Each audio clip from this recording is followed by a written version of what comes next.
we do some version of this in our 101 courses and things. So if you did 101 with me at any point, you may have heard a version of this, but it's always good to go back and refresh. I'm going to start at the end today. We're going to do, everybody's going to get weighed, and we're going to do a body fat percentage check.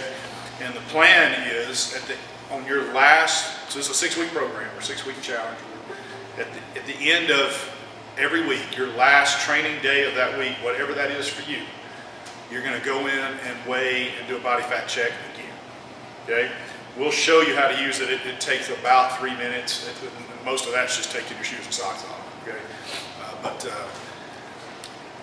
We're doing that so that we can track, and you can track how what you're doing is working or not working or whatever. But a couple of precautions about that. When you're checking, especially with the body fat percentage, it is very dependent on the amount of water in your body, what time of day you do it. Did you just work out? Did you not? If you go in there and you just killed it all week, you're spot on with your nutrition, you worked out every day, and you go in there and it's 2% higher, don't freak out. It's liable to be 6% lower the next week, okay? This is not a $50,000 DEXA scan or underwater dunk tank. It's not going to be spot on balls accurate every week. Well, it will show you consistent inconsistency though, right? All we need to know is over the 6 weeks where we trended in the right direction. Just don't get too hung up on the weekly number, right? All right, so before I get too deep into it, I just want to throw out some fun facts here. I like this stuff, and maybe more than you want to hear, because I'm sure April was wanting me to give less facts. No. But I did this one. Did you like these? Yeah. I did them earlier. All right. I just thought these are pretty interesting. More people, so there was a big epidemic.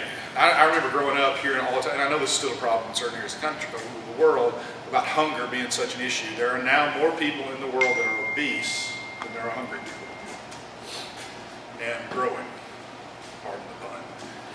People who regularly eat dinner or breakfast in restaurants double their risk of becoming obese. Double the risk. You eat at home, and it's not talking about what you eat at home, I'm just saying if you eat out, on the study, double the chance of being obese. McDonald's Caesar salad is more fattening than their hamburger. We feel like we're making a good decision when we get a salad. You know, like salad's a safe choice, right? Not all of them. And I told the story in Huntsville this morning. I mean, I don't know how many nutrition things I've done over the last 8 years. I'm supposed to know this stuff. She's supposed to know it. I don't know if she's tried to stop me that day or not. We were late for a meeting to, somewhere. We only were passing one place, and that was Zaxby's. And we hadn't eaten in like 5 hours. It was going to be a 2-hour meeting. We stopped at Zaxby's. She made the right call. She got the grilled chicken salad, didn't put any sauce on it, didn't eat the toast that came with it. I did not make that same decision. I had eaten well all week. We were at that time, I had been tracking my stuff on my MyFitnessPal, but at that time we were tracking on an app. Then, I got some room to kill. I got the 5 chicken finger plate with French fries and toast and a diet drink, so I can stay healthy. Somebody guess how many calories are in that 5 chicken finger plate? That's dead on it right there. That's exactly what it is. 2,300 calories. Now I knew it wasn't going to be good. Right? I mean, it's fried chicken fingers, but it was much worse. And if I'm supposed to know this stuff and can make that horrible of a mistake, it's just easy when we're eating out to slip up and make a stupid mistake. All right. And the other one was the day you made me put 4 chocolate-covered almonds. I thought there was a wrapper or there was a package of chocolate-covered almonds on the counter, and I thought it was garbage. I went to pick it up and throw it away. There was 4 chocolate-covered almonds in it. And so I just ate them and threw the wrapper away. She said, "You'll put that in MyFitness." I said, "It's 4 almonds." No, I'm putting that in there. What was it, 120 calories? It was 170. 170 calories in 4 almonds. All right, so you have to be careful with stuff. The average American eats 25 pounds of candy each year. 25 pounds, that's a heavy bag of candy. If you eat a Big Mac, supersized Coke, and French fries, to burn that off, you would have to walk nonstop for 7 hours. 7 straight hours of walking. Obese drivers, I think I skipped this one this morning. Obese drivers are 78% more likely to die in a car crash than non-obese drivers. That's pretty stacked. 78%. On average, and these obese statistics are based off BMI. It's a body mass mass index, not body fat percentage, body mass index. Not super great way of measuring this stuff, but it's based on height and weight. But anyway, on average, obese people cost the government $1,500 or more per year in medical costs than non-obese. So that's the cost, the real cost. The University of Texas did a study. They followed 474 diet soda drinkers for nearly 10 years. Now this one's hitting me because I'm addicted to diet soda.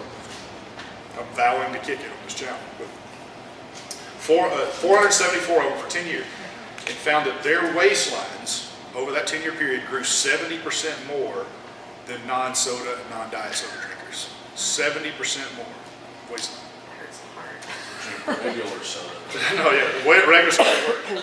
So, and just before I forget it, the theory on diet soda has no calories in it, so it can't cause weight gain directly.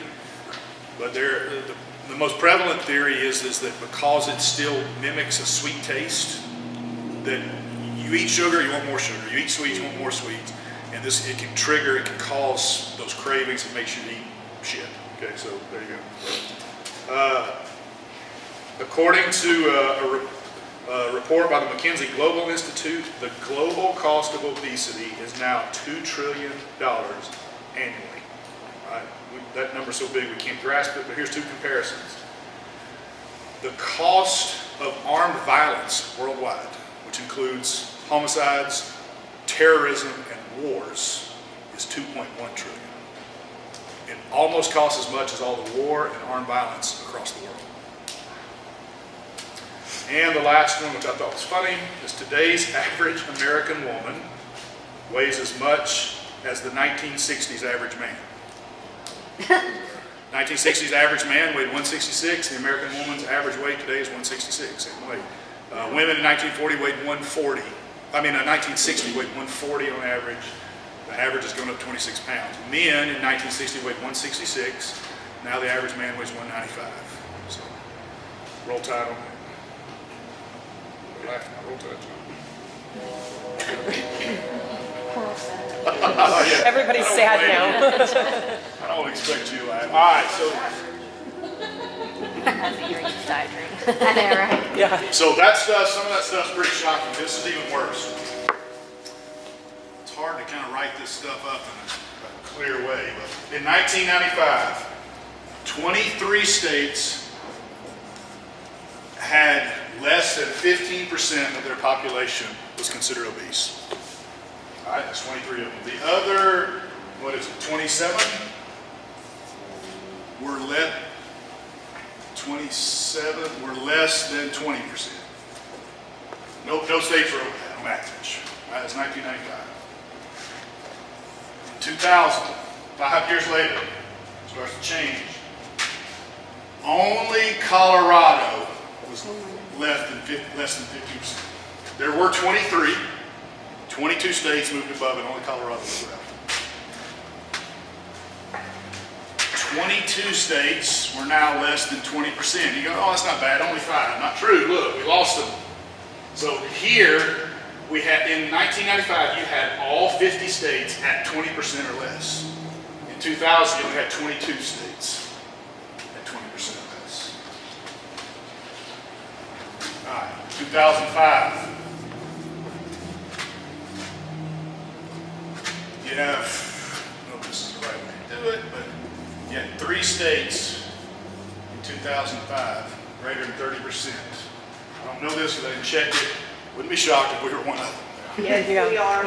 Well, I don't know in 1995. Alabama. I'll tell you what we are currently in a second. But you had 30.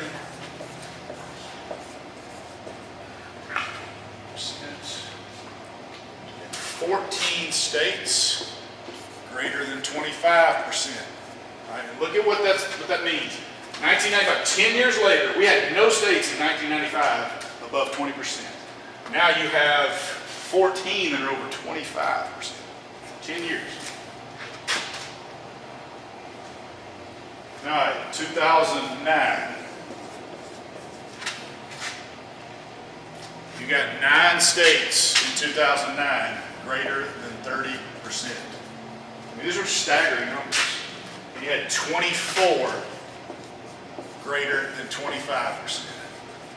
So now you have 33 of the 50 states over 25, when 14 years earlier, none of them were over 20.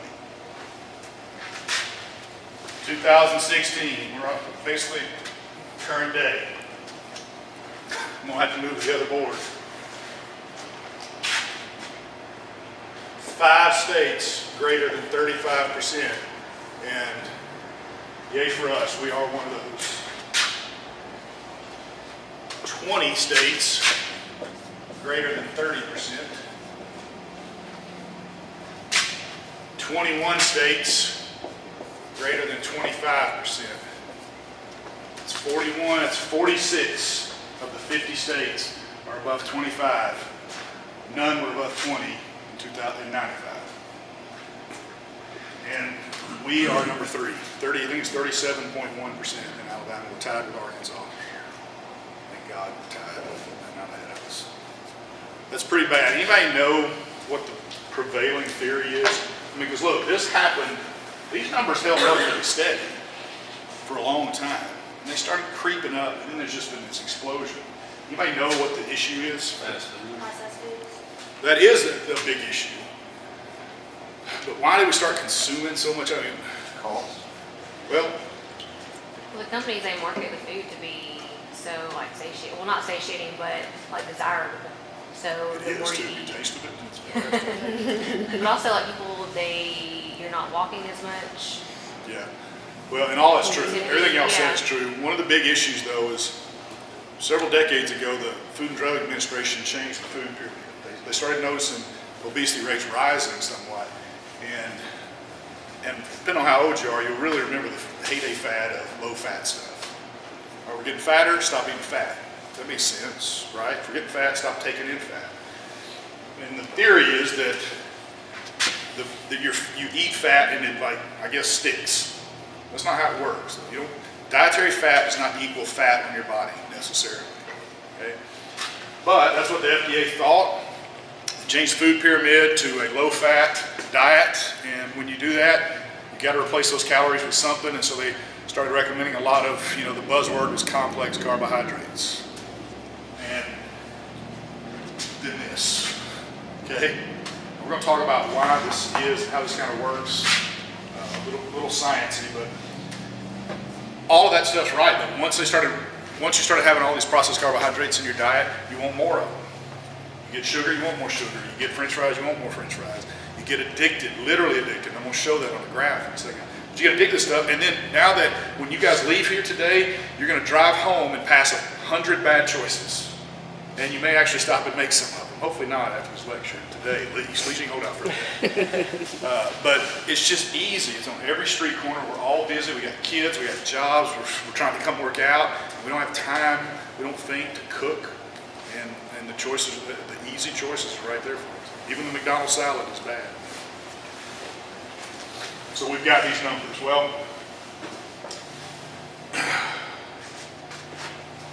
let's see.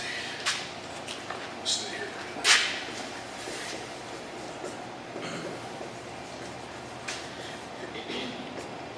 If you've gone through anything like this before, this may look familiar to you.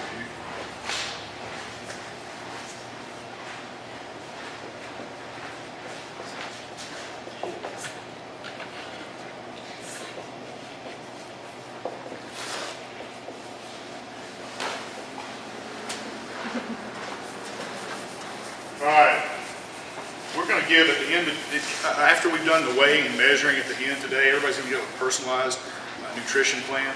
Everybody's will be a little bit different, but it sticks to the basics of nutritional principles.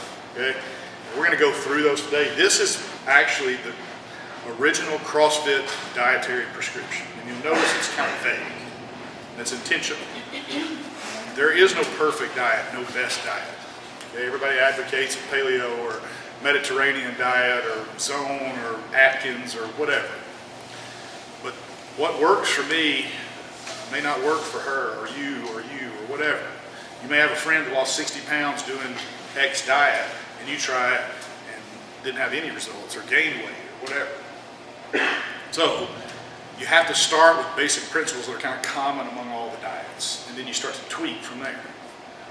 We're going to give you a basic nutritional plan. It's very easy, it's simple to follow. It's got real food, but that's what we want you to focus on, is real food. We're going to talk about some of the common mistakes you make today, but this dietary prescription is brilliant because it doesn't shoehorn you into something that may not work for you. It gives flexibility. But here's what we want to focus on. In my opinion, and I don't know if this, I'm just pulling this number out, the vast majority of everything you need and all the health benefits that you need are going to come from this first line. If you'll eat meats, real meats, and vegetables, type of vegetables we're going to explain, it'll take care of almost every problem you have from a health or body composition perspective. All right? And we're talking about meats, we're talking about real cuts of meat. We're not talking about hot dogs and chicken nuggets at McDonald's that had to be turned into a goo at the factory and a pink paste that they had to then reshape into some food-looking substance and then paint it so you could stand to look at it when you ate it. I'm talking about something that right before they cut it had a face on it. It didn't have to run through a machine and all that kind of stuff, okay?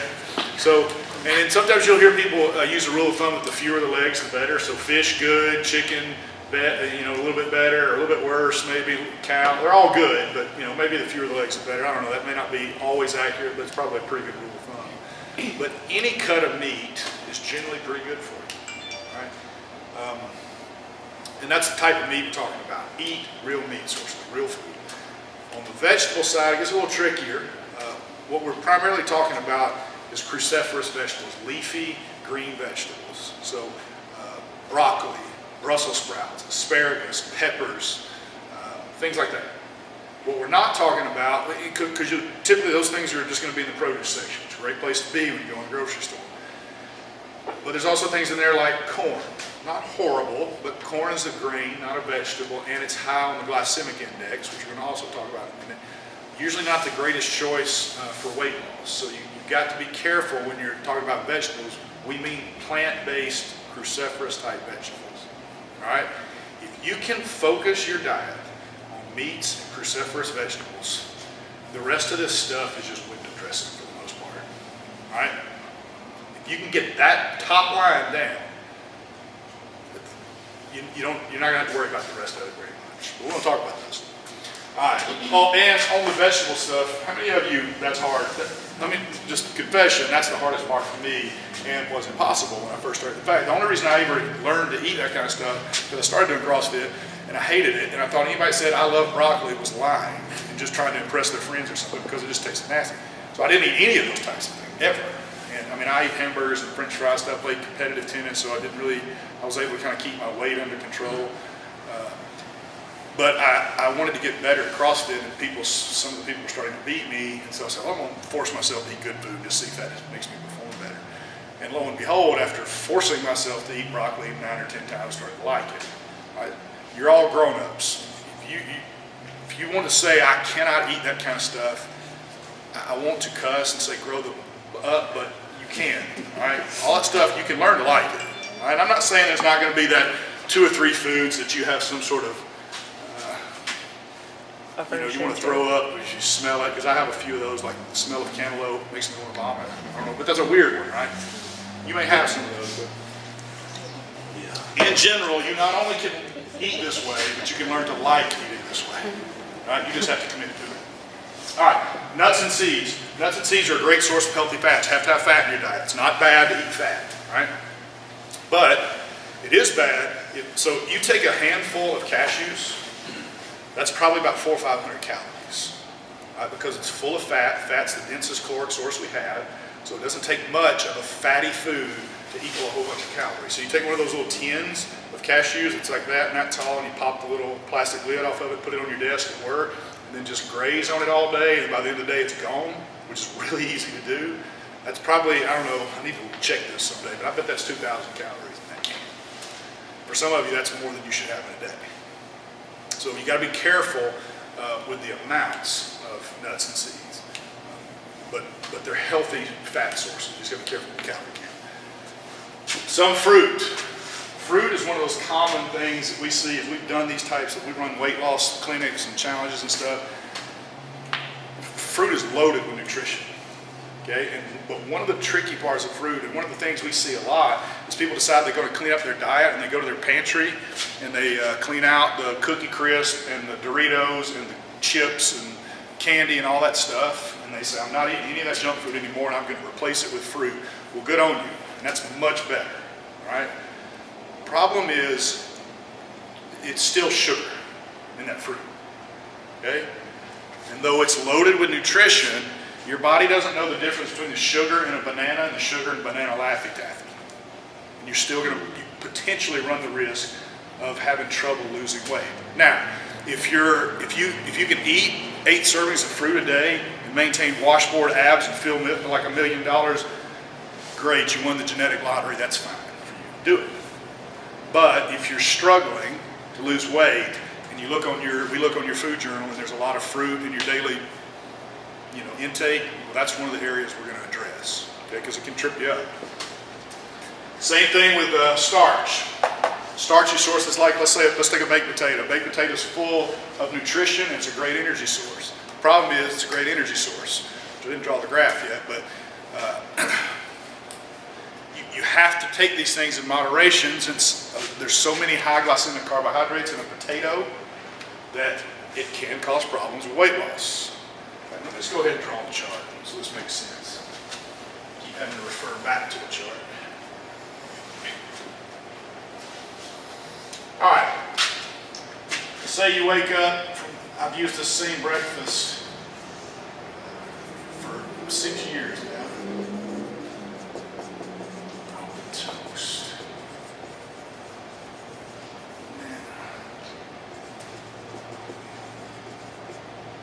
All right. The first couple of years I was giving this lecture,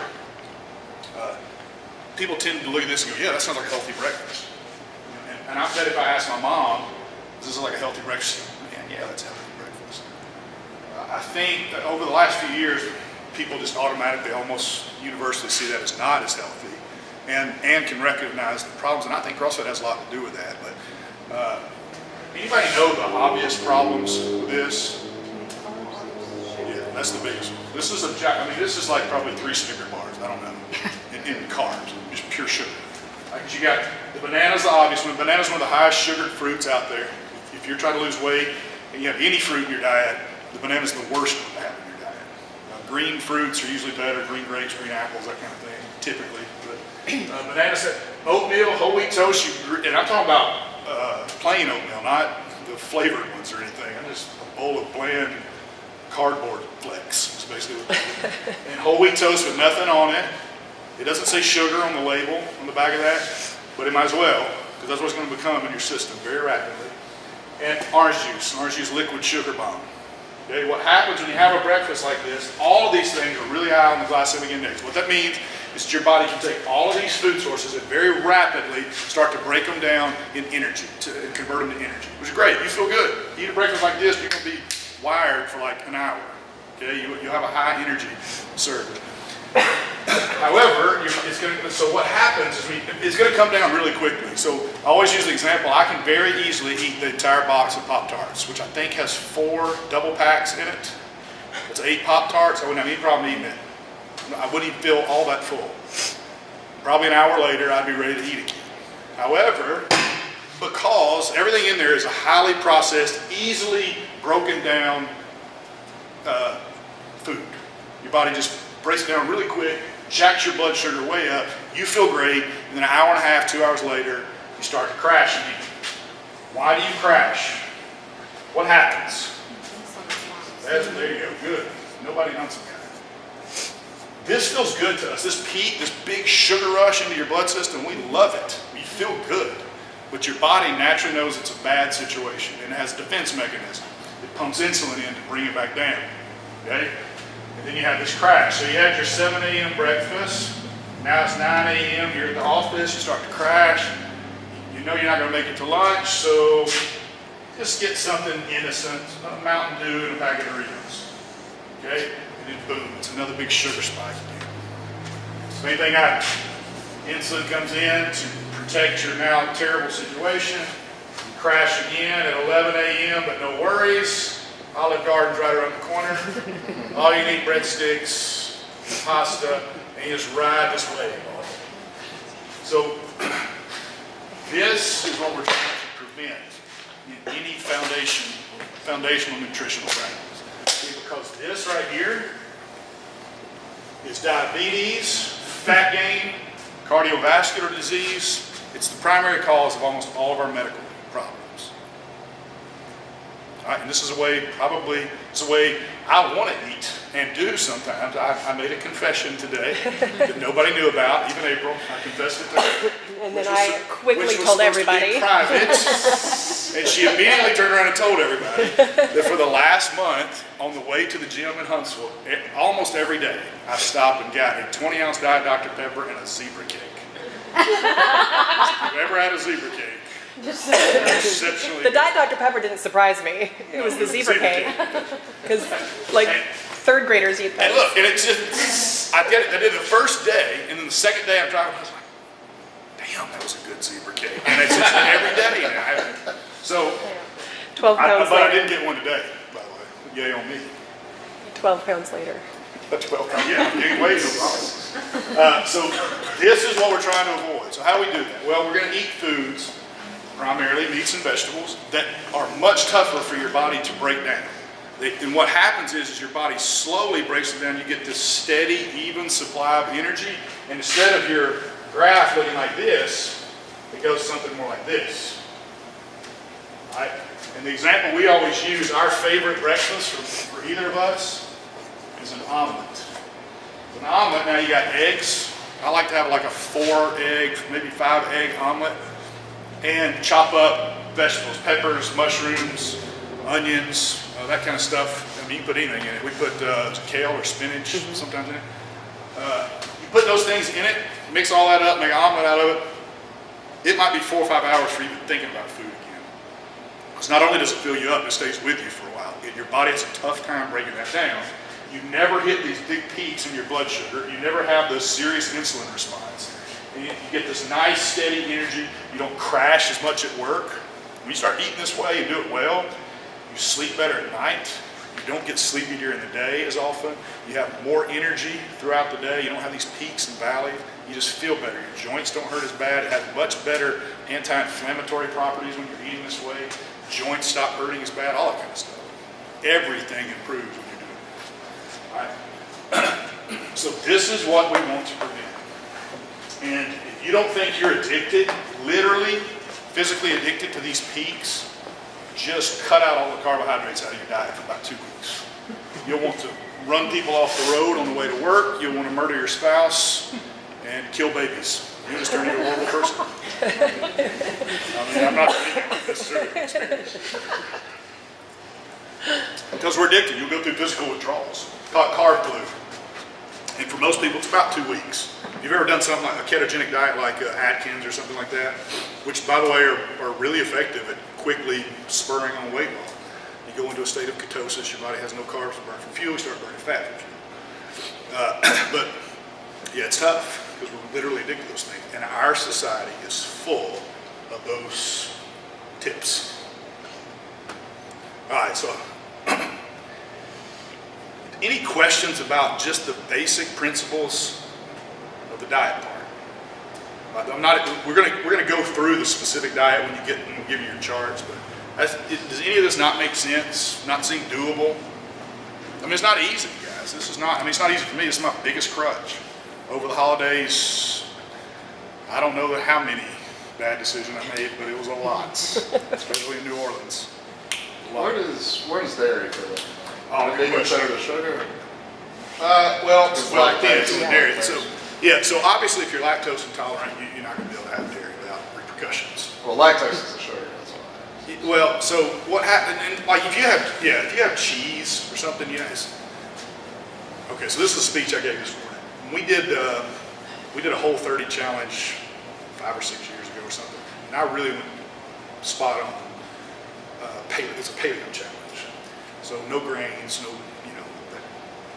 no dairy.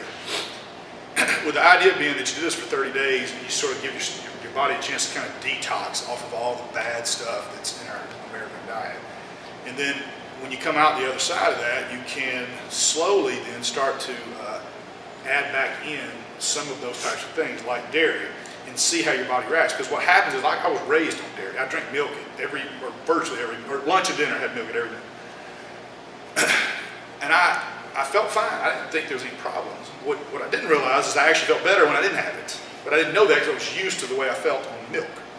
And when I went off that Whole30 and cut all the dairy out and then started adding it back in, then I realized I wasn't as good on dairy. Now, I mean, am I going to end up in the hospital if I have a glass of milk? No, but I don't have very much dairy anymore. About the only dairy I get is cheese in my omelets. It's not an open cheese. But dairy is one of those things that's kind of individually specific. And it's also hard to necessarily know. I mean, obviously, if you're just running your spouse out of the house because you can't stop farting because you're always, you're probably a little intolerant of dairy, but try cutting it out for a while and see what happens. But it also does process in your body like a carbohydrate. The Yes, sugars. yeah. And is a natural inflammatory. So it's going to naturally cause inflammation in your body. So especially doing what we do in here, we already are inflamed joints, inflamed muscles, and so it's probably not conducive to the healing and recovery process because it does cause more inflammation in your body.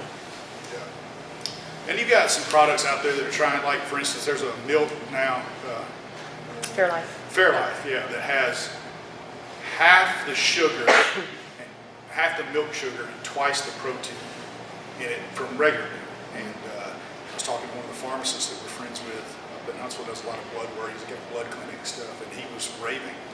So, you know, that's, you can try things like that and see, but you know, there's still sugar in it. And, if you're trying to lose weight, it can be problematic. Now, what happens is, so we tell everybody, focus on the top here, on what to eat. But once you start, you trying to clean your diet up, and if you say you start it and maybe you're keeping a food journal, hopefully, you don't have to, but I would recommend that for everybody, at least for a while. Because if you come to one of us and say, well, I'm doing what you said, I'm not losing weight. First of all, I love you all, but I doubt it. Okay? You know, you may not be intentional. There's probably some things in there that you're not doing that we said do.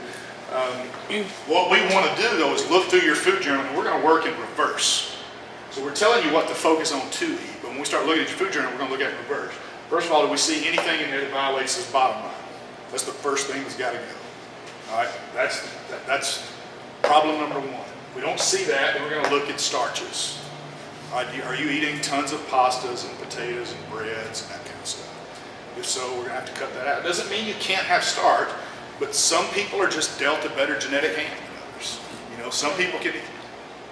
Yeah, we do that. That's in my. Okay. Yeah, that's one of my favorite parts. Some people can eat a dozen Krispy Kreme donuts a week. And some people, y'all gain a pound every time you drive by it down the belt line. You know, and that's genetics. So we're going to look at the starch, then we're going to look at the fruit, and see if those are a problem. And usually we'll find something in there that we're going to tweak. All right, we just kind of work in reverse, start tweaking the diet. Supplements. Any other big questions? I don't know if I answered your question very well. No, that's fair enough. As far as supplements go, supplements are supplements. They're not to replace a good diet. They're to supplement it. So what that means is you need to eat your food. In fact, ideally, you wouldn't really need any supplements if you ate really well. That's hard to do. Okay, so there's a couple of things we tend to recommend. Two specifically we're going to recommend to you today. But one of them is protein, not because you, in fact, I prefer you to get your protein sources from not supplementing, from real food. Problem is we're going to be recommending a very high protein diet, and it's not always easy to eat that much protein. It's a lot of protein. The average plan we'll give out today will have about 150, but they go as high as 200. I think as low as 125 or something. Anyway, it's a lot. Right? And one of the most common complaints we hear from our weight loss group over in Huntsville is they have trouble eating that much protein. I can't eat all of this. So we do recommend that you get a protein supplement so that you can make sure you're getting all the protein in. You'll see how much you're supposed to take when you get your diet, but it just for a matter of convenience, it's there for you. And protein's a very research-backed supplement. I wouldn't recommend going to Walmart. We all, I think, pretty much use Absolute Nutrition here in town. They're fantastic and can give you good advice over there. They got quality products. The other one that we recommend for everybody's fish oil. Fish oil is a huge anti-inflammatory. It's great for heart health and maybe the most research-backed supplement on the planet. What we typically tell everybody is a starting dose. It's 2,000 milligrams. Now, this is not necessarily some universally practiced principle. This is, Google this, see what you think. But this is what we tend to recommend for people. And if you go to Walmart to buy your fish oil and the front of the bottle says 1,000 milligrams on it, that's not how much EPA DHA is in the pill. That's essentially how much oil is in the pill. You got to look on the back to see what the concentration of EPA DHA is per tablet, which is not going to be very good at Walmart. We get one, if you want to buy it locally, like you get a Quid, you can go to a GNC, they've got one that has 1,200 milligrams EPA DHA per capsule. It's a very high concentration. So you don't have to take 2 pills in a day. Glorious has a liquid, like flavored liquid. Yeah. It's really good. Yeah, you can get liquid fish oil, which sounds horrible, but it's not. They flavor them and they don't taste bad.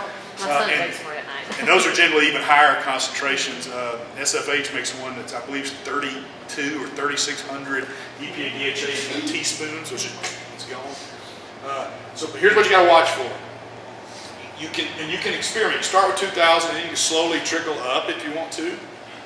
You'll know you're taking in too much if you see oil floating in the toilet water after you do number 2. Ew. There you go. That means your body's probably not processing it, so just cut back the dosage. It's not hurting you, but it just looks cool in the toilet. You can also, I ran into this issue, and this issue is more rare, uncommon. I was getting very dizzy on fish oil. I didn't know that was what the problem was. This actually went on for about 6 or 7 weeks. Anytime I sat down, when I stood up, I'd have to hold on to something. Every workout, I couldn't go very hard, so I was getting dizzy. Turns out I was taking too much fish oil. That's about all I can take, by the way. This is about the limit for me. I know people that take 6,000. Yes. So I have a question. Is there like a certain brand that has a lot? Because I thought I was doing good on the fish oil I was taking, but I looked it up and I'm only getting like 300 milligrams a day on a horse pill. Yeah. Yeah, you So bought I that don't at want Walmart. like 17 You horse bought pills. that- you Yeah, bought that you've at got to Walmart. look at the No, labels. the Optimum.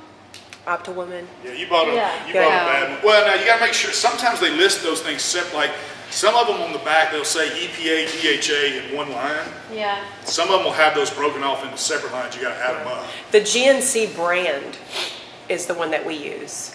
It's just their GNC fish oil. But there's even better Yeah, there's concentrated more. ones than that if you want to order them. That's just the best like local one we found. Okay. And it's like $19. Another really well-backed supplement, and especially because it's inexpensive, is creatine. It's a performance. It's going to give you, theoretically some muscle endurance. Could help you work out harder, recover a little bit better. Therefore, you might lose a little bit more weight. A lot of athletes use creatine. It's inexpensive. You just mix it in with your protein shake. You can buy the unflavored ones or whatever. But if you really want to geek out on this stuff, you can try some creatine. There's thousands of supplements out there. It's an unregulated industry, and they can claim whatever they want to claim. So I generally, those are the 3. If I'm going to use supplements, I take. But talk to the people at Absolute Nutrition. I don't claim to be an expert on this subject. So you can, if you've got extra money to spend and want to spend it, buy whatever supplement you want. But don't make the mistake of thinking you can pour perfume on your dietary pig by buying supplements. Don't go spend any money on something other than fish oil, which you need, especially if you're eating bad, until you get this dialed in. Right? Just wasting time. Right? This is 90% of it, and the rest of it's window dressing. All right, any other questions? It's only $13. What are y'all looking at? I showed her the brand official. Oh.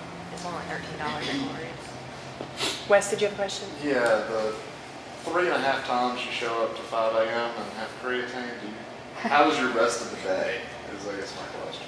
I don't, some people are non-responders to creatine. I think I'm one of them. I've never really felt the benefit, but most Yeah. people do. I've never tried it. So It's I- not something like a pre-workout, it's something that you have to actually get into your system. So you're gonna take it for like a week, and actually you can research ways to take it. Like when I cycle on it, I'll like load for a week where I'm taking a higher dose for a week, and then I back my dose off for the next 6 weeks. Gotcha. And I But think there's some now that claim. I can tell a theirs big doesn't. difference when I'm using it, but it's not something that is gonna make you jittery or not be able to sleep, that kind of Yeah. thing.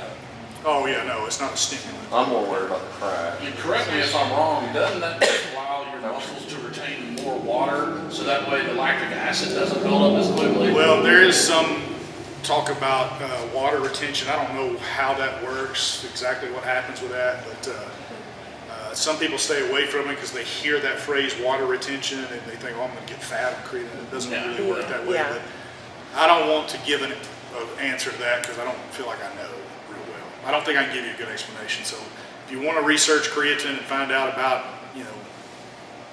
issues about water retention and that kind of thing, go ahead and look it up.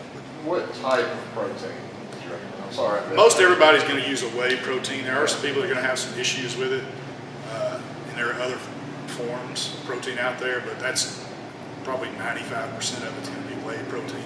But the cheaper ones are harder on your system. They don't, they're not as easily digestible. There's a lot more fillers and garbage in them. I would go to Absolute And get talk some to them. samples. Yeah, and They'll they'll give you samples of different stuff to types. try before you buy it. It usually just becomes an issue of which one do you think tastes better. What else?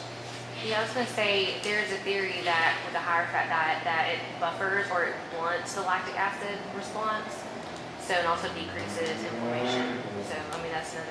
Yeah, and some people do higher really well. Like April's a high-fat diet. Yeah. She does really well. Like 40 to 50% of her calories will come from fat. Isn't that what we've usually done? Yeah. Mine is usually, I shift a little more toward the protein than the fat, but, but yeah, I mean, people get overly scared of dietary fat. Now, that doesn't mean go out here and order a bucket of KFC. We're talking about good quality fats like olive oil and coconut oil and those kinds of fats, or nuts and seeds. What else? All right, let's cover here at the end. I like these little common mistakes, because these are things that over the years, just things we see a lot that mistakes people make. First one is don't focus too much on the scale. All right? So this is a weight loss challenge. You want to lose weight, but sometimes really what we want is to change our body composition. That doesn't always show up on the scale right away. We had a fantastic example of it. Now, I'm not telling you the scale doesn't matter. I'm just telling you that it can trick you up. And here's a good example of it. Not in our last one, but the session, the weight loss group before this in Huntsville, a girl named Kendall. She came in and she didn't need to lose a lot of weight, but she was getting very frustrated because the scale wasn't going down. But we were measuring her body fat percentage every week too. And she said, my clothes are fitting better, but the scale's not moving. By the end, fast forward to the end of the challenge, 6-week challenge, she lost, I think, 3 pounds. And what she was telling us, she was spot on, and her husband was telling us the same thing. She's spot on her diet, not making any mistakes. But you have to hit one of two goals in the challenge: 25 pounds of weight lost in 6 weeks, or 6% reduction in body fat. All right, either of them. She did hit the 6% reduction in body fat. Totally changed the way she looked. All her clothes fit better. Had she just had a scale at home and been following that, she would have quit 2 or 3 weeks in, because she wouldn't have seen any improvement. I mean, she might would have noticed her clothes were fitting better, but generally you're going to ignore that over that number on the scale. That's the thing that's going to consume you. All right? And I'm not telling you the scale doesn't matter. Generally, the heavier you are, the more accurate a picture the scale is telling. All right? I'm just saying you can't let that number affect you too much emotionally. You just keep plugging away, because here's the deal. For some of you, it's easier than others. We talked about genetics already. It's just genetically easier for some of us to lose weight than it is for others. You can't let that get you down. You can't say, I'm doing exactly what he's doing and it's not working for me. Right? Well, maybe it is. It's just not working at the same rate that it's working for you. Right? So don't let the scale be the total focus. Fruit, we've already talked about the potential problems with fruit. At least 3 or 4 occasions over the past couple of months, I've heard some variation of the following. This conversation, you're like, I'm not really losing weight. Well, give me see your food journal. This is really what you're eating. Yeah. I mean, I don't put my alcohol on there, but that doesn't have any calories. So, here's the deal. It's not a moral pitch. I don't care if you drink alcohol. Drink it. Every once in a while, I have some. If you're trying to lose weight, and you're telling me I can't stop my alcohol, grow up. What you're really saying is my alcohol is more important than my weight, and that's fine. I don't care. That's you. You do what you want. But alcohol has twice the calories per gram as carbohydrates and protein, right? And it has huge effects on your attempt to lose weight. If you're drinking 6 beers a night or a bottle of wine or whatever, do it. I don't care. I'm just telling you, it's going to affect your weight loss problem. And if we look at your diet and can't see anything but the alcohol, that's the problem. Right? You're going to have to fix that. Right? If you want to lose weight, you don't have to, but yes. So when I first learned about macros and stuff, I was trying to track everything, and every night I was like, well, I can't get all my carbs in, so I would have a beer with dinner, and I couldn't figure out why I wasn't losing any weight. Well, there's like a formula. Yeah, to convert. So just because a beer has, 10 carbs on the label, it's tracked completely different on macros. Yeah. And it took me a long time. Yeah, alcohol's not. Yeah. It took me like. She's like, I'm an alcoholic now because I couldn't get enough carbs. So there is, it's like a weird equation. Yeah, Alcohol's it is not a because it's macro, not. but it's still. It's kind of a It macro has of to be its treated own. as. Yeah. And there's a formula you can. It's like if you track it based off carbs, it's Like 7 9. grams or something, like 7 to 9 grams. Yeah, I'm just going to tell you, alcohol is going to make it much more difficult for you to lose weight. Yeah. It's up to you whether you want to address it, but just know that and own it. Just say, look, I don't want to lose weight that bad. That's fine. Good on you. I don't care. I'm just giving you the information. All right. And some alcohol is worse than others. Obviously, beer, not great. Wine. Wine, not great. Harder liquor is a little bit, when I say better, it's like the sweet potato and white potato analogy. Sometimes you hear people say, well, vodka's not as bad as beer, therefore vodka's good. No, vodka's just a little less bad. Sweet potato, so like a white potato gives you this quick, instant sugar spike. A sweet potato is like this. Okay, so if you're over here at Sam's and you're ordering sweet potato fries, don't think you're crushing it on the health scale. All right. Another common problem, eating too little. We'll give you a diet today, and this is more common with women. You'll look at it and go, okay, I don't know how many calories this is. Let's say it's 1,400, but if I cut some of this out, I'm doing even better. No, you're not. All right? You can eat too little. It can destroy your metabolism. Eat what we give you to eat. And when you're full and think, I can't eat all of this, eat it anyway. There's people in Africa that will kill you if you say something like that. All right? Just eat it. Thanks, Mom. All right? We'll tweak it as we go. If you'll follow it the way we tell you to do it, and I mean, it's very difficult to really be transparent about your diet. It's sensitive. I get it. I understand that. More sensitive generally for women than guys, but it's like religion or politics or something. We just don't want to tell people what we're eating. We don't want somebody telling us we're doing something wrong. We can't help you if you're not transparent with us, but we can. We can fix the issue if we know what you're doing. So just let us know. Follow it the way we're telling you to do it. And if over a 3 or 4 week period we're just not seeing progress, we'll make some changes. We can tweak it, but let us do it. Don't switch from wine to vodka.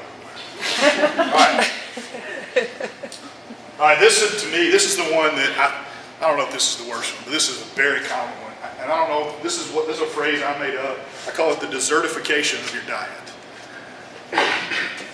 Often, we've done challenges or things like this where we give people a list of allowed foods. These are healthy foods, or allowed on this challenge or whatever.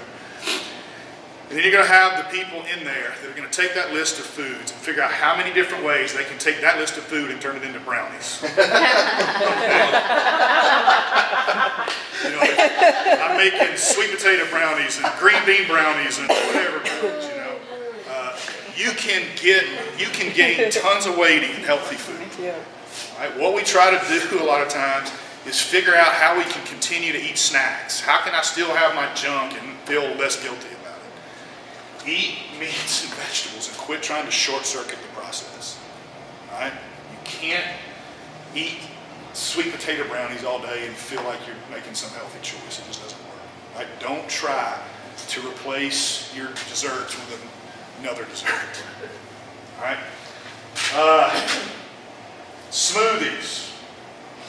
Okay, now, you can have very healthy smoothies, just like you have very healthy fruit. But, yeah. But if Unless you're they're taking milkshakes. your otherwise great, like for instance, if you take kale and broccoli and tomatoes or something, just take all these superfoods and mix them up, and yeah, that tastes terrible, but you might mix it up into one drink and go, it's easier for me to ingest it that way, and there it all is. It's right there. It's healthy. The problem is you've now taken foods that is difficult for your body to digest. You get this nice, even insulin or blood sugar surge, and now you've just made it into a giant sugar bomb. When you grind it up like that, your body no longer has to process it. You took all the work away from it, and it just goes into your system. All right? So that's another problem. We've had people, well, I take all my food and just blend it up. Okay? Well, good. You're still going to have trouble losing weight. You got a lot of nutrition in you, but you don't have trouble losing weight. Now, if you have no body composition issues, I'm not telling you smoothies are inherently unhealthy. They're just like fruit. They can trip you up in weight loss. Oh yeah, that's another good one. When you go down that aisle in a grocery store that's got all those little bars and things wrapped in green packages with little trees and meadows on it and stuff like that, first of all, don't go down that aisle. There ain't nothing on there you need. All right? There's little 100-calorie packs and Nutri-Grain bars and healthy this and healthy that. It's just try to imagine, you know when they tell you just talking to people, and if you're nervous, imagine everybody naked. It'll make you, when you're walking down that aisle, imagine all those bars are Snickers bars. All right? Because they pretty much are. None of it's good for you. Not really. I know somebody's going to come up with an exception. We all get on this kick for a while, we're eating Laura bars. It was dates, walnuts, and something else. Honey or something. You know, Yeah. it was great. Still very high and very high on the glycemic index because it was just a ground up bunch of carbs there. But it was full of nutrition. I'm just telling you, trying to lose weight, don't even go down that aisle. All right, stay off of it.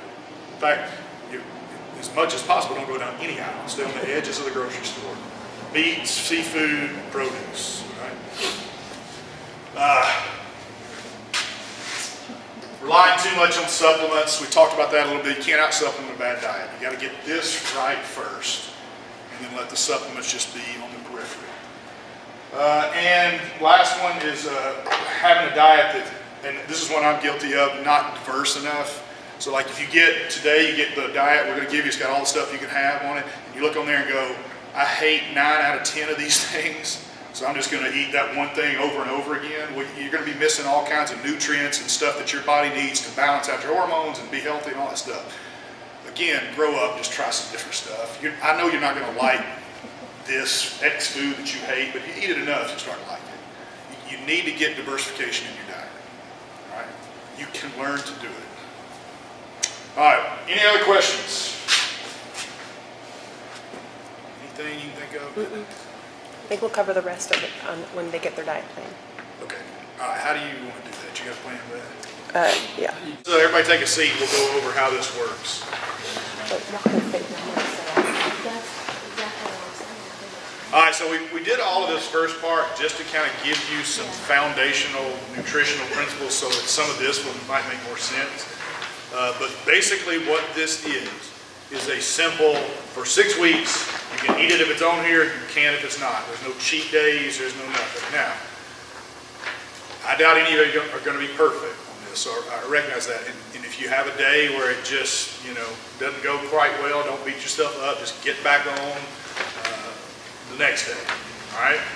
But here's how this works. On the front, which the part with the little pies is the front part, the columns up here tell you the foods that you're allowed to have. So the first column, the blue in there, is the protein. The yellow is the fats. Green is the carbs.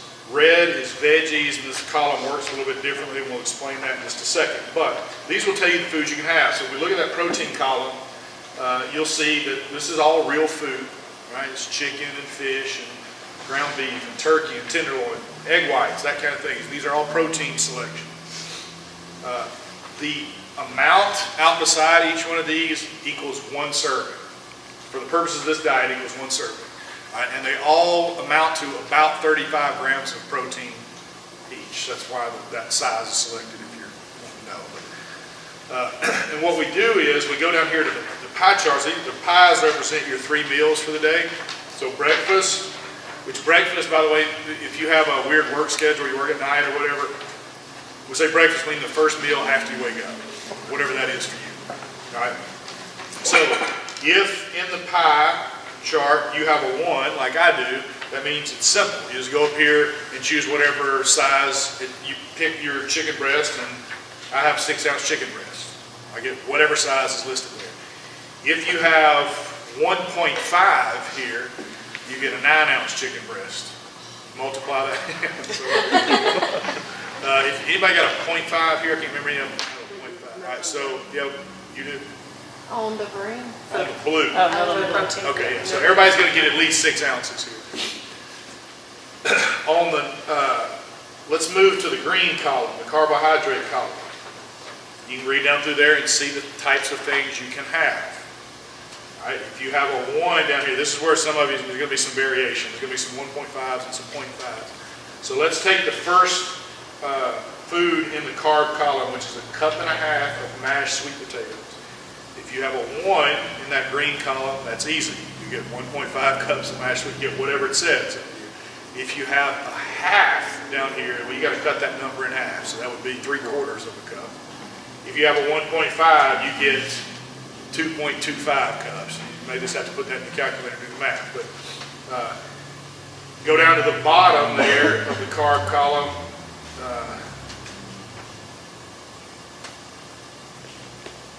Cut one off. I think it's supposed to. The last one's supposed to have a piece of fruit the size of your fist. That's a meal? That's just 1 meal? Yes. Well, hold on. Yeah, let me finish. I think we're gonna. You can, if you've got a pen. There should be. If you've got a pen, the bottom of that carb column must have got too low for the formatting. The last one says 1 piece of fruit the size of your fist. Okay, in the green column at the very bottom, it should say 1 piece of fruit the size of your fist. That means if you have like an apple, right? I mean, you can eat any fruit that's going to be the size overall the size of it. If you have a 0.5 in your pie, you got to cut that apple in half. You can have maybe half of it for breakfast, half of it for lunch. If you have 1.5 down here, some of you bigger guys do, you have an apple and a half of each meal. All right? Does that make sense? Everybody understand how all the math crap works? All right. On the vegetable piece of pie. All right, make sure you're listening to this. I know some of you are trying to write, but you've got to hear what I'm saying here because this is critically important. On the red piece of pie, it says 1, but that's a different 1. That instead of a limit, that's a minimum. You have to have at least 1 vegetable. We're going to talk about vegetables in a second. But that red piece of pie means at least 1. You can have 460 servings if you can actually get it down. All right? No joke, no limit on the vegetables. So let's go to the vegetable column. What's listed here says any vegetable except those things. So those things are not allowed that you read there. That always causes some confusion. Those things are not allowed. What's allowed are leafy green vegetables. All right, the things we talked about in the seminar, broccoli and Brussels sprouts, asparagus, that kind of stuff. If you want to eat 3 servings of broccoli at your meal, go ahead. All right, it is incredibly difficult to overeat that type of food. Does everybody understand so far how all of that part works? Now, what that does not mean is that you can skip the vegetables in the meal because you're just not that hungry. I do not care if you're not that hungry. We are not going to be sympathetic to that. You are a grown person, and if you're used to eating 1 meal a day and you just don't eat that much, that's your problem. You have to recharge your metabolism. You've got to eat this food. All right, there's no, well, my doctor, well, let me take that back. Your doctor told you something. Okay, but I might call it or something, but you gotta eat the food. All right, so just commit to, I'm gonna eat all this food. Because I'm telling you, that's the most, that's the more common complaint we get is, I can't hold all this, you're crazy. No human can eat that. We're talking about a 6-ounce chicken breast, you can eat it. All right, it's not big, it's the size of the palm of your hand. All right, now, which brings me to this. Look at the top of the protein column. If you don't want to measure it or weigh it, which I recommend you do, you can buy a postal scale at Walmart for probably $10 or something. And you're probably going to need to weigh this stuff to be really accurate, but if you don't want to, it's chicken breast the size of the palm of your hand. It says in parentheses up there, protein serving the size of the palm of your hand. Now, obviously, that could be a little gray, because you could have a 6-ounce chicken breast the size of your palm of your hand that's that thin, or one that's that thick. That's a whole different animal, but we're just talking about in general, size of palm of your hand. Better to measure, but that's your guide otherwise. Your carb servings are either the sizes listed, or the weights or whatever listed, or roughly the size of your fist. All right. All of you should have a green, red, and blue in these first 2 pies. There are going to be some differences in the last pie. Some of you have an additional yellow piece of pie. Some of you only don't have anything. You only have 2 pieces in your pie. Some of you ladies, does any of y'all not have a 3rd piece of pie in that last meal? I think we should all have a 3rd piece of pie. I'm just saying, I agree. Okay. none of us. Yeah, when I keep saying pie, don't confuse that with the dessert. We're talking, Yeah. that's for meals that are between like 120 and 130. Yeah, one of you was real close to getting the next lower plan. Somebody weighed like 150 on the nose. I don't remember who that was, but anyway. You got whoever weighed 150 on the nose got the plan that could have gone either way. You got the bigger plan, which allows a little more food. If that turns out that it's not enough, we can drop you to the lower plan. But anyway, this means with the yellow piece of pie over here, that is the only time of the day, let me repeat that, the only time of the day you can add fats to your meal. That means, yes, olive oil is a healthy fat and you cannot use it at breakfast and lunch. Yes, coconut oil is a healthy fat, you cannot use it at breakfast or lunch. You can only have it. If you'll notice in the fats column, the things that you can add on that last meal of the day, coffee creamer's in there. So yay, I can have creamer in my coffee, not in the morning. So if you want to drink your coffee right before you go to bed, add creamer to it, go ahead, yes. My coffee in the morning, I've been trying to get protein and my creatine. I've been mixing it up with my coffee. Is that okay? You've been missing protein in your coffee? Yeah, the protein shake. Yeah. Oh, it's delicious. I've heard of that. Yeah. Yeah, Okay. well, okay, so let me go back to this. It is always better to eat food. All right, so I'm recommending that you have food. Okay. You should, because that's another thing we saw some people doing. They were taking 3 scoops of protein per day instead of the 2 that I'm going to talk about recommending here in a minute, and only eating 2. Or worse, 4 scoops of protein and only eating protein once. You need to have it, ideally you'd have 5 real food servings of protein. But for the purposes of the diet, I hope that answers your question. For the purposes of the diet, we've got between breakfast and lunch, and between lunch and dinner, 1 protein scoop. All right, and here's the reason for that. Not that protein supplements have magic in it, it's just a matter of convenience. It does start to get difficult to eat, because my plan here is probably about 170 grams of protein, something like that. Some of you a little less. That's a lot to eat. Okay, I'm not saying you can't do it, and if you can do it, that's better. But just out of convenience, we're recommending a scoop of protein between meals. Now, the type of protein matters. Don't go to Walmart. I mean, if money is the big issue, okay, maybe you need to go to Walmart. That's fine. Go to Absolute. Talk to them, get a quality protein, because cheaper proteins don't absorb as well. It may say 24 grams of protein on there, but you may not get 24 grams because there's so much filler and crap and stuff in some of those cheap brands. Go to Absolute. They do CrossFit, they work out, they understand what we need for these things. You get a quality protein. What your tip, yes? Well, if we don't tolerate whey, like we don't tolerate a protein supplement, that would be a food option, just picking from. Yeah, if you're gonna replace it with food, Yeah. just anything on that list, Okay. or yeah, anything on that protein. And again, that's better anyway. Now, there are other protein supplements out there, and I'll just defer to them. Talk to them, say, look, I don't do well with whey, and some people don't. Talk to them and find out what they recommend. Typically, what we're looking for is about 24, 25 grams of protein per serving in that scoop, all right? And no carbs, maybe one or two. Essentially, no carbs. I don't know, everybody says, well, how many would be too much? I don't know. One's too much. You can get 0 ones out there. If it's like 5 or over, there's just no reason for that. There's other brands out there that have less than that. Usually they're going to have, the quality one's going to have about 125 calories. Also. 125 calories, 25 grams of protein, essentially no carbs. All right, that's what you're looking for. Talk to them, tell them you're in a weight loss challenge, they'll know exactly what to do. All right? So you're going to have your 3 meals with the protein scoops in between them. And again, you can't cook your chicken at lunch with olive oil.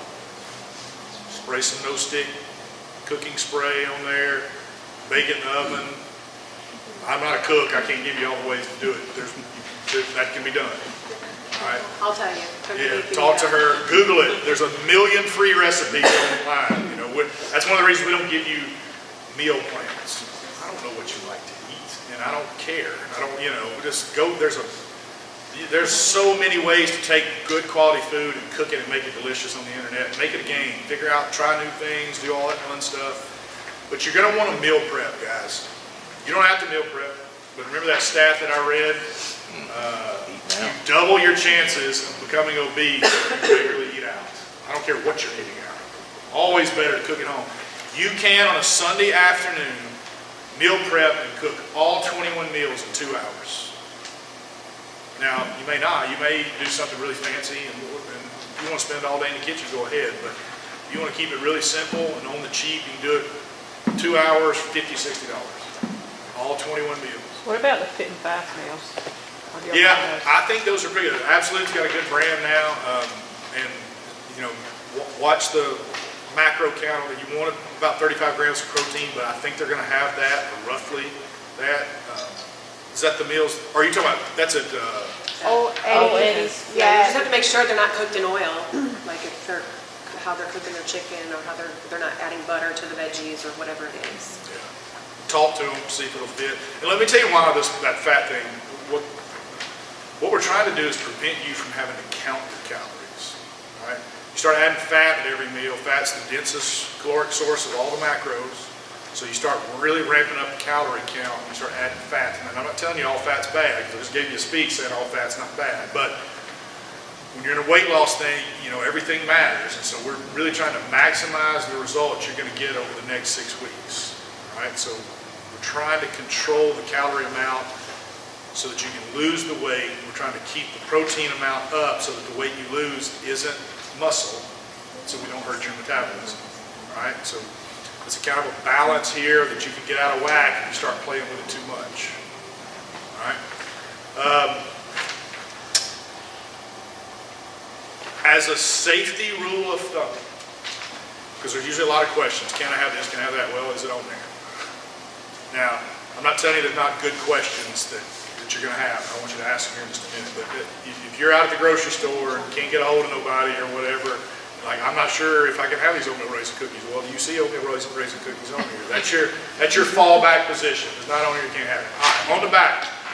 If you're going to meal prep, and let's say you're going to do chicken for your lunches every day this week, that amount in that column right there that says 3 pounds of chicken breast, that's the amount you would need to make 7 meals of that thing, whatever that thing is. So it helps you kind of as a grocery dinner. If you want to do chicken, you take however much it says right there. If you want to do pork tenderloin, you buy that much, and that'll make 7 dinners. If you want to have more variety in that, well, you're going to have to do a little math. If you want to have 4 meats spread out over those meals, well, you just got to, you can do the math on your own.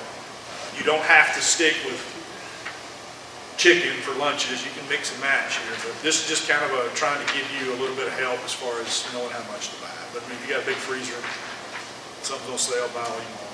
All right. The right-hand column here. This goes back to the question you were asking, Brandon, a while ago about sauces and spices. As a general rule of thumb, if it has 0 calories in it, you can have it, which will include almost all spices. However, some spices out there are going to have some sugar in them, like rubs for barbecue. Not all of them, but some of those. Sometimes you'll find like brown sugar in them or something. You're usually safe for the spice. Just glance at the label and make sure there's not any calories. You see calories in it, it's got sugar in it, right? Some of these, like for instance, mustard. Mustard has calories in it, but this is as sauces go, a really solid choice. However, if the mustard you find at the store is Fruit Loop infused honey mustard, okay, you can't have that mustard. This is mustard, all right? And just use your discretion on that. You know, if you get excited, if you think, well, I don't really want, I don't know, lemon juice, and then you find a lemon juice that, oh yeah, but I'll take that. Well, it's probably because it's got something you can't have. It's got Fruit Loops in it. You can't have that. Yeah. Any questions about the spices and sauces? All right. On the other side, optional beverages. All right, and this is in order of preference, or as we said before, in order of awesomeness. All right, so there's some caveats to this list. If you will stick to number 1, you're fine. Solves all your problems. You can't have black coffee. There's some nutritional value to black coffee. You cannot have black coffee with creamer and sugar in it unless you take it as your one added fat for the day and add that creamer into the coffee into your last meal right before you go to bed. Right? Otherwise, just drink it like a man. Black coffee. All right. Green tea. You can have unsweetened tea. Crystal Light packets. Okay, we're starting to get into gray area with these last 3. There's some health concerns with these last 3. You start drinking sweetened stuff like I do, diet soda, which I'm kicking during this habit, by the grace of God. You start running the risk of craving other sweet stuff. Okay? So this is the way we've recommended this for people. If this right here, this diet is a complete upheaval of your entire world, and right now you are sweating at the thought of this, and you're addicted to diet soda, just keep the diet soda as your life jacket. All right? It'll be your crutch to help you get through this. We get through this 6 weeks, and your body's starting to reset, and you're making a lifestyle change, then maybe we'll attack the diet soda habit. All right? Now, I'm not telling you, if you don't currently drink diet soda, to start going and getting it because it's on this list. This is one of those desertification issues. You go, oh, well, it says I can have diet soda. Load her up.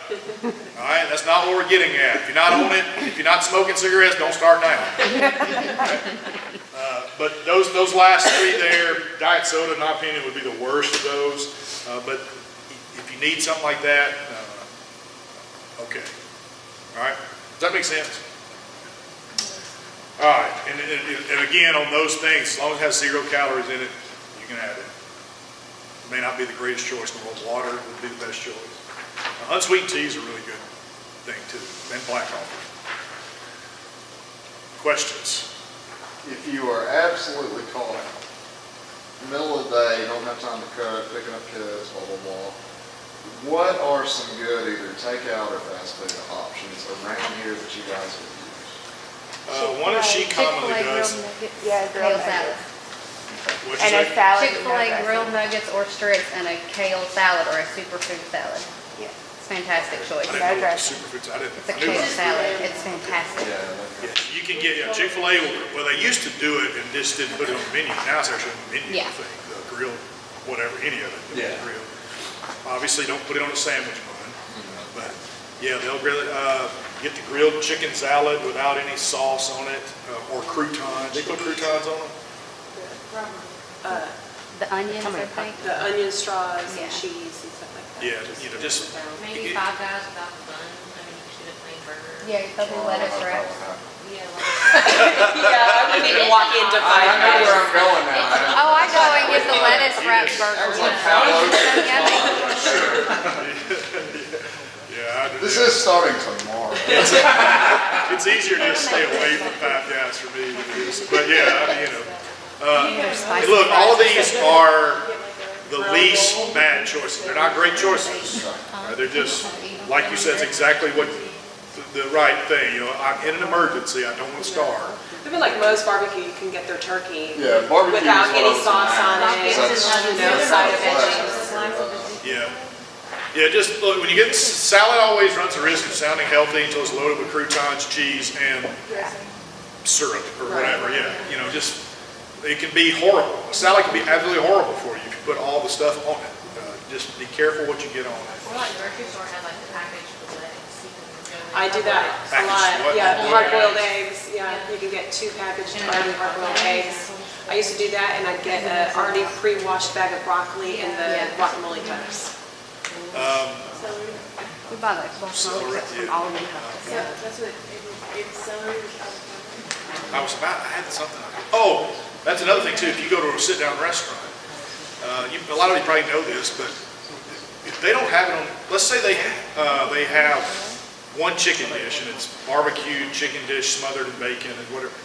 They will, just like Chick-fil-A used to do, most guys, they will just grill that. Yeah. Not put all that stuff on. You can ask for that kind of stuff at just about any restaurant, and they'll do it. It may not be on the menu, just ask. You can get, they will make things special for you at most restaurants. If you're out of town and you get food, or you're wanting to keep food in your room, you're in a hotel that doesn't have a refrigerator. This may violate your sense of honesty, but you can tell them I need something to keep medicine in, and voila, you've got a refrigerator in your room. Just a little sneaky tip. It's a trigger. It's Yep. a violation of ADA. If you guys, some of you have to go out of town and need travel workouts, you know we've got those ready. We can pull the trigger and give you stuff to work out while you're there. Especially in those situations, you're going to be out of town for a while, look ahead. Every major restaurant out there keeps all their nutrition. If you've got the MyFitnessPal app, you don't even have to have the app. You can look it up online. Plan your meals ahead of time. Don't just get in your car, leave your hotel room, and stop at the front. Look around town, find out, you know, what's out there. Almost all of the big chain restaurants now have not horrible choices somewhere on their menu. Right? Make good choices. Look, this is 6 weeks. I'm going to tell you something. You can make dramatic improvements in 6 weeks. Now, if you've got 70 pounds to lose, are you going to be able to look like, is Victoria's Secret going to be calling you to model in their next magazine after this is over? No, probably not. But you can make some tremendous, and what happens, an improvement,